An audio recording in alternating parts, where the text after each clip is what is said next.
Okay, we're gonna jump back in here before these candle fumes go to my head. So just to summarize, recent abrupt changes that you may now be in the process of, I'll just go ahead and say it, alchemizing, turning them on their heads, digging through the rubble and reclaiming what gems there might be to find from that experience. It's also just a fated thing.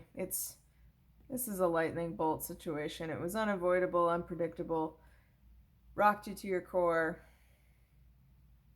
This may have a lot to do with work and creative endeavors, as well as like financial independence and security. This cycle to me says finding something that seems good, but ultimately feeling somewhat wounded and exhausted by it. At the same time, having knowledge that it was something that occurred for your higher spiritual growth. But that doesn't mean it wasn't hard and didn't really fucking take it out of you with the Ten of Wands. Like, these are hard-won lessons. But the good news with the 10 is that you're done. So now you can move on and start a new cycle of learning. But when you're in these wounded phases, you can feel afraid of your own emotions, repressing your own emotions, overwhelmed by them, confused by subconscious impulses and signals. Also, I just want to clarify that this card is really all of the water signs. I think it's technically associated with Pisces, but like there's a fucking crawdad here and it's the moon. I'm sorry, this is a Cancer card. I don't care what anyone says. But it's not a crab, it's a crayfish. It's like a crawdad, which is very reminiscent of Scorpio as well. So just another little trivia tidbit there on the moon card. Probably, what am I saying? Probably. All of the major arcana are amazing. Anyway, moving on. In retaliation to these kind of almost like spiritual disappointments, like maybe these situations they were good, but they were a little too surface level. They didn't go as deep as you wanted. They weren't as grounded as you wanted or long term. And maybe they were largely lessons, even if you had good times.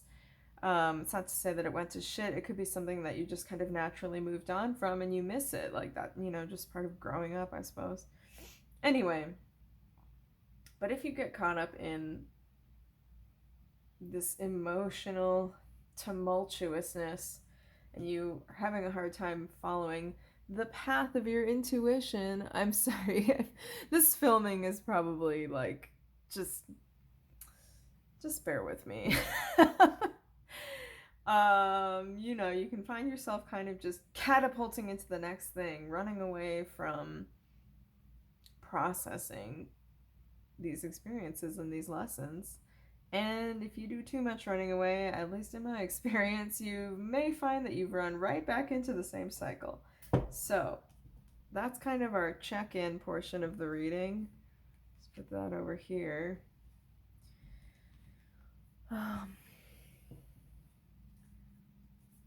And reigning over our entire reading is the one and only High Priestess, Guardian of the Subconscious, and fuck, this is so hard to do from the stupid angle I'm sitting at. Hang on.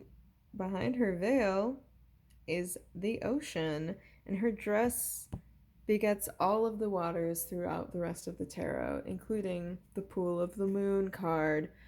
So the High Priestess, it doesn't need to be said that she is a powerful bitch. She is the Queen of Witches. She is the lunar goddess of all cultures. She is the guardian of the subconscious realm, intuitive wisdom, emotional wisdom, all that profound stuff. Yeah. So, taking from her side of the pile, or her side of the cards, I should say, I would like to tap into what Graham needs to know Now, what energies and power already resides within him that he can tap into by bringing the darkness to light, making the unconscious conscious? Maybe just like 2 or 3 or maybe 4 cards, because I've been drinking and I'm tired now. I want to go eat cheese. But I also want to know, why are the cards being so stingy? That's kind of interesting. I mean, it should be said that the primary energy for you to tap into right now is the High Priestess energy. Like, if you're going to do your own reading about any one card archetype in this reading, let it be the High Priestess. It's been made abundantly clear that that's a card for you to connect with at this time in your life. I'd dig into the Moon card as well, and if you haven't already been digging into the Tower card, that probably couldn't hurt either. But when you need guidance,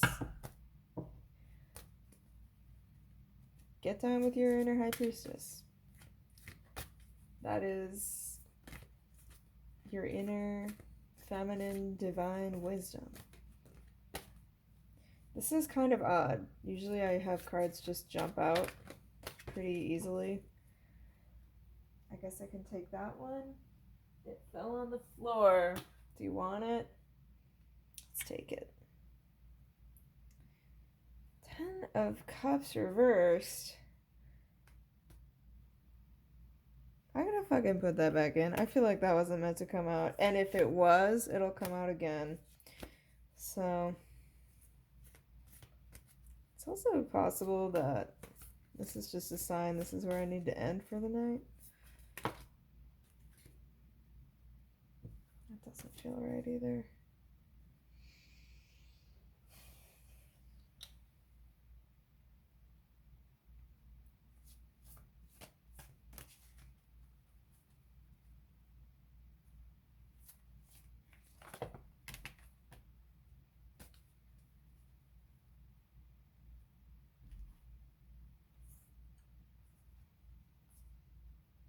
Yeah, I don't know, man.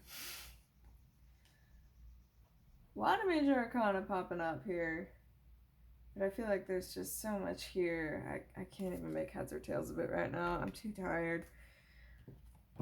So, sorry. I thought I could finish this as somewhat of an introductory card reading, but it's probably going to have to wait till the morning, or, God, to be honest, I don't even know. It's hard out here. It's hard out here. I'm sure you can understand. And I hope you take care of yourself in your beautiful High Priestess ways. Mazel tov.